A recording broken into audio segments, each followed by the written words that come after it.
Halo guys, ini channel YouTube aku. Perkenalkan, aku Erlin. Sebelum lanjut nonton video ini, jangan lupa subscribe,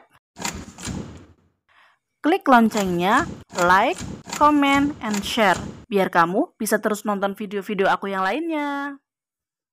Bismillahirrahmanirrahim. Assalamualaikum warahmatullahi wabarakatuh. Welcome back to my YouTube channel. Aku Erlin. Nah, udah lama banget kayaknya kita nggak upload video yang baru. Kali ini aku mau mencoba untuk memberikan tips gimana sih caranya biar kita punya anak balita tuh mereka tuh suka makan sendiri. Karena biasanya anak-anak balita usia 2, 3, 4, ya kalau masih 2 tahun oke lah ya masih disuapin, 3 tahun oke masih disuapin, tapi nggak jarang juga yang usianya udah 4 tahun, 5 tahun, bahkan 6 tahun nggak mau makan kalau nggak disuapin. Nah, moms di sana, di luar sana kayaknya penting banget dan harus banget tahu deh untuk nyimak video ini apa aja tips-tips biar anak mau makan sendiri. Yang pertama itu kita harus memberikan informasi kepada anak kita tentang makanan yang sehat dan pentingnya makanan bagi tubuh kita. Jadi tuh informasi itu bisa dengan cara kita ngasih video, atau bisa dengan cara kita nonton TV bareng, atau dengan buku cerita, atau bisa dengan ngobrol. Contohnya kayak kita ngasih tahu ke anak-anak wortel itu sehat loh, bisa bikin mata sehat. Terus kayak misalkan bayam itu sehat loh, sayuran ini itu segala macam itu sehat loh. Kita bisa kasih informasi ke ke anak kita. Bahkan ada beberapa buku-buku edukasi tentang makanan sehat untuk anak-anak balita yang bergambar, yang penuh warna. Jadi intinya yang pertama kita harus kasih dulu pemahaman ke anak nih, pentingnya makanan sehat dan pentingnya makanan bagi tubuh kita, dan bahayanya tubuh kita kalau nggak mendapatkan makanan. Terus yang kedua, kita juga perlu memberikan edukasi atau informasi kepada anak tentang alat-alat makan. Jadi nanti anak-anak tahu, ini yang namanya piring, gunanya untuk tempat makan. Ini yang namanya mangkok, apa bedanya piring sama mangkok.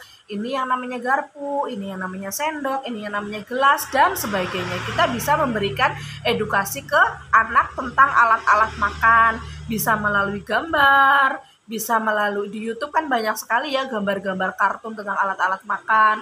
Ya bisa melalui buku cerita, bisa melalui contoh langsung kita tampilkan nih, ini langsung kita perlihatkan, ini gelasnya, ini mangkoknya, ini segala macam gitu. Yang ketiga, kita perlu menyiapkan situasi yang menyenangkan agar anak itu senang buat makan. Contohnya kita menyiapkan alat-alat makan yang disukai anak. Contoh nih seperti ada mangkok dengan gambar animasi atau kartun favorit anak, dengan sendok atau piring dengan warna pink atau warna biru atau warna-warna yang disukai oleh anak gitu. Kita juga bisa mengajak anak kita juga bisa memberikan privilege kepada anak. Kayak misalkan anak udah mulai 3 tahun atau 4 tahun kan udah bisa diajak komunikasi tuh. Kita kasih privilege kayak gini. Adek mau nggak kalau misalkan mama beliin gelas atau piring atau sendok yang gambarnya seperti ini, yang warnanya seperti ini, nanti adek diajak bisa milih sendiri bisa apa, tapi ada syaratnya.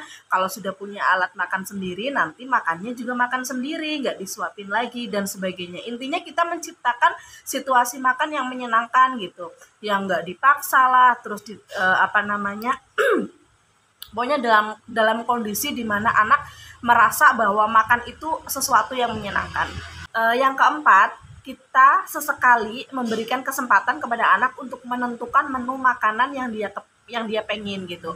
Jadi bisa jadi kita dalam 1 minggu sekali mengajak anak diskusi, kira-kira besok 1 minggu kita makan apa aja ya, kepengen makan apa gitu, yang enak apa ya, atau setiap pagi boleh, kira-kira enaknya makan apa ya hari ini, tapi makannya jangan cuma ayam aja, atau jangan cuma telur aja, kita harus ada sayurannya. Kira-kira apa ya? Ayo bantu mama buat nentuin menu apa yang enak buat hari ini gitu. Kita juga bisa memberi ngajakin diskusi ke anak tentang menu makanan yang akan dia makan gitu. Dengan seperti itu anak merasa punya andil gitu, punya andil dalam masakan yang sudah ada di rumah, sehingga lebih bersemangat lagi untuk ikut makan atau menghabiskan makanannya sendiri.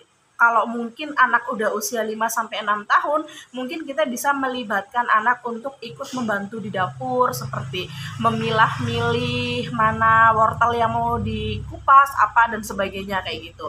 Anak pasti akan senang kalau diajak untuk berpartisipasi dalam menyiapkan makanan di rumah.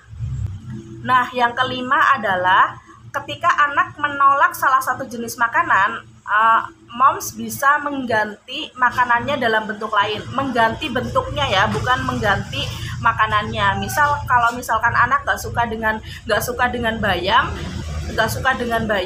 moms bisa memasukkan bayam itu ke dalam omelet atau ke dalam telur. Intinya bisa dihidangkan dalam bentuk yang lain. Nanti di hari yang lain kita bisa cerita, Dek, kemarin telurnya ada bayamnya loh, enak kan? Nah, yang ketujuh adalah kita memberikan kesempatan kepada anak untuk makan sendiri. Jadi ketika anak belajar makan, ada berantakannya sedikit, ada lambatnya sedikit, atau habisnya lama, nggak apa-apa, kita tungguin aja. Kita beri kesempatan kepada anak untuk makan sendiri. Karena nggak jarang ya, biasanya ada anak yang nggak mau makan sendiri, bukan karena anaknya tuh bener-bener nggak mau, tapi karena orang tuanya itu kadang nggak sabar, aduh lama banget sih, sini suapin aja kayak gitu, aduh kok berantakan sih, sini suapin aja gitu. Jadi terkadang anak tidak diberi kesempatan untuk menghabiskan makanannya sendiri. Nah, dalam tahap ini hendaknya moms juga agak sedikit bersabar ya untuk melewati proses di mana anak belajar makan sendiri, entah itu agak berantakan, entah itu agak lama dan sebagainya. Nah, poin yang terakhir itu adalah ketika anak selesai makan, kita jangan lupa untuk memberikan apresiasi atau pujian kepada anak. Kayak misalkan, wah hebat ya, adek udah bisa makan sendiri, wah pinternya Masya Allah, bisa makan sendiri, habis semua. Intinya kita berikan award, pujian, atau boleh juga dalam bentuk pujian, atau boleh juga dalam bentuk hadiah kayak gitu. Karena adek mamanya pintar, jadi besok adek bolehlah menentukan mau makan apa, nanti mama buatin, nanti mama masakin, atau mama beliin kayak gitu. Intinya ketika anak sudah bisa mencapai sudah bisa makan sendiri, kita jangan lupa untuk memberikan pujian kepada anak. Seperti itu, silakan moms di rumah mencoba, semoga bermanfaat dan semoga setelah ini anak-anak bisa belajar untuk makan sendiri. Nah, itu semua tips-tips dari aku Erlin untuk moms di rumah. Semoga bisa bermanfaat dan membantu. Silakan dicoba ya. Semoga setelah ini moms gak kesulitan lagi untuk ngajarin anak-anak untuk makan sendiri. Jangan lupa untuk di like, komen, dan subscribe biar emak di rumah, moms bisa update terus video yang diupload, karena kedepannya akan ada banyak tips-tips parenting untuk moms di rumah. Assalamualaikum warahmatullahi wabarakatuh.